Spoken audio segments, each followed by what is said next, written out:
ಈ ಕಾರ್ಯಕ್ರಮಕ್ಕೆ ಬರೋಕ್ಕಿಂತ ಮುಂಚೆ ನನಗೆ ಕೆಲವರು ಪ್ರಶ್ನೆ ಕೇಳಿದ್ರು, ಮಾತಾಡಿದ್ರು, ಫೋನ್ ಮಾಡಿ ಹೇಳಿದ್ರು. ಆಸ್ ಇಫ್ ನನ್ಗೆ ಅನ್ನಿಸ್ತು ನಾನು ಪಾಕಿಸ್ತಾನದಲ್ಲಿ ಹೋಗಿ ಮಾತನಾಡ್ಲಿಕ್ಕಿದ್ದೀನ. ಎಷ್ಟು ಕಾಲಿಟ್ಟವ್ರು ವಾಪಸ್ ಬರಲ್ಲ, ಅಲ್ಲಿ ಹೋದ್ರೆ ಜನ ಇರಲ್ಲ, ಜನ ಹೆದರ್ತಾರೆ, ಜನ ಬೀದಿಗೆ ಬಂದು ನಿಂತ್ಕೊಳ್ಳಿಕ್ಕೆ ಹೆದರ್ತಾರೆ, ಮಾತನಾಡ್ಲಿಕ್ಕೆ ಹೆದರ್ತಾರೆ. ಆದ್ರೆ ಯಮಕನ ಮರಡಿ ಇವತ್ತು ಎಲ್ಲವನ್ನು ಕೊಡವಿಕೊಂಡು ನಿಂತಿರುವ ರೀತಿ ನೋಡಿದ್ರೆ ಹಿಂದೂ ಹೆದ್ದಾರಿ ಹರಿದು ಬಂದಿದೆ ಅಂತ.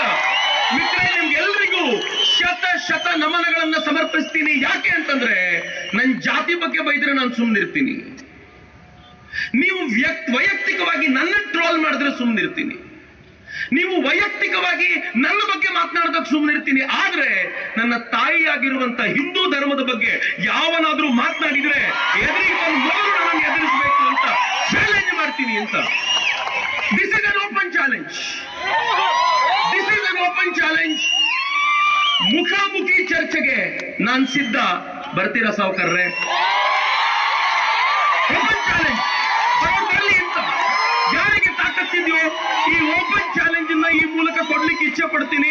ಸಾವುಕಾರನ್ನ ಬರ್ತೀರಾ ಅಂತ ಕೇಳಲಿಕ್ಕೆ ಇಚ್ಛೆ ಪಡ್ತೀನಿ. ಮಿತ್ರ, ಈ ದೇಶ ಹಿಂದೂ ಧರ್ಮವನ್ನ, ಹಿಂದೂ ಮಹಾಪುರುಷರನ್ನ ನುಂಗಬೇಕು ಅಂತ ಬಂದಿದ್ದ ರಾವಣ ಕಂಸನನ್ನು ನುಂಗಿತು. ಬಾಬರ್ನಿಂದ ಔರಂಗಜೇಬನವರೆಗೆ ಎಲ್ಲರನ್ನೂ ನಾವತ್ತಿ ಎಲ್ಲ ಹೋರಾಡ್ತಿದ್ದೀವಿ, ಅದೇನು ಪ್ರಶ್ನೆ ಇಲ್ಲ. ಅದು ಯಾವ ಆ್ಯಂಗಲ್ನಲ್ಲಿ ಯಾವ ಅರ್ಥದಲ್ಲಿ ಕರೆದಾರೆ ನೋಡೋಣ. ನಾವತ್ತಿ ಬರೀ ಅವ್ರ ಜೊತೆ ಅಲ್ಲ, ಇಡೀ ರಾಜ್ಯ ತುಂಬ ಚರ್ಚೆಗಿದ್ದೀವಿ, ಅಭಿಯಾನ ಮಾಡ್ತೀವಿ. ಸೊ ನೋಡೋಣ ಅವ್ರು ಏನು ಹೇಳಿದಾರೆ. ಇನ್ನೂ ಪೂರ್ತಿ ನೋಡಿಲ್ಲ, ಇನ್ನೂ ರಾತ್ರಿ ಏನೋ ಸಭೆ ಆಗಿದೆ.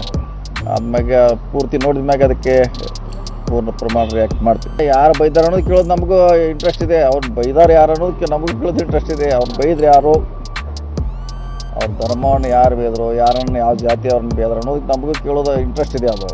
ಅದನ್ನೇ ಅವ್ರಿಗೆ ಪ್ರೂವ್ ಮಾಡಬೇಕಾಗಿದೆ. ಮತ್ತು ಅವ್ರು ಬಂದರೆ ಒಳ್ಳೇದೇ, ತಾವಾಗಿ ಬಂದರೆ ಒಳ್ಳೇದೇ. ಅದಕ್ಕೇನು ಸಂಬಂಧ? ನಾವು ಅದನ್ನು ಪ್ರೂವ್ ಮಾಡ್ಲಿಕ್ಕೆ ಹೇಳಿದ್ವಲ್ಲ, ನಾವು ಪ್ರೂವ್ ಮಾಡ್ತೀವಿ ಅಂತ ಹೇಳಿದ್ದೀವಿ. ನಾವು ಯಾರನ್ನು ಬೈದಿಲ್ಲ, ಬೈಯುವಂಥ ಪ್ರಶ್ನೆ ನಮಗೂ ಉದ್ಭವಿಸೋದಿಲ್ಲ. ಅದನ್ನು ಪ್ರೂವ್ ಮಾಡ್ಲಿಕ್ಕೆ ನಮಗೂ ಒಳ್ಳೆಯ ಅವಕಾಶ ಅದು. ನಾವು ಇದೆ